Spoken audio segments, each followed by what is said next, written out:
ડુંગરાણી છે. હું પારોલનો વિદ્યાર્થી છું ને અહીંયા વાઘોડિયા પાસે રેન્ટ પર રૂમ રાખીને અમે રહીએ છીએ.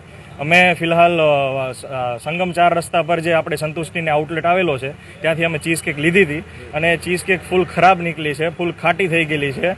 અને જ્યારે અમે અહીંયા 10 છોકરાએ 5-6 ચમચી ખાઈ લીધી છે એ પછી એણે મને ટેસ્ટ કરવા માટે આપી તો મને ખબર પડી છે.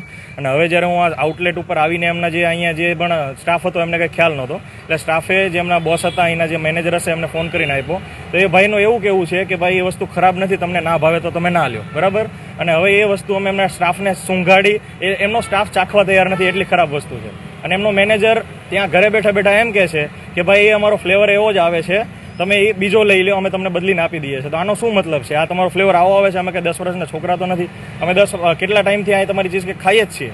તો આટલી ખરાબ વસ્તુને હવે શું કઈ રીતે આમાં તમે રીઝન શું આપો છો? ખોટા રીઝન આપીને ખોટા બહાના બનાવીને પબ્લિકને રમાડવાના ધંધા કરો છો. 190 રૂપિયાની આઈટમ છે. આઈટમ બી એવી નથી કે સસ્તી છે.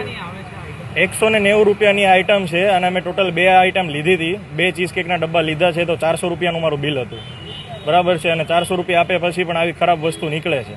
અને ખરાબ વસ્તુ નીકળ્યા પછી પણ આઉટલેટવાળા ભૂલ સ્વીકાર નથી કરતા અને એના બદલે એમ કહે છે કે અમારો ફ્લેવર એવો જ આવે છે. તો હવે શું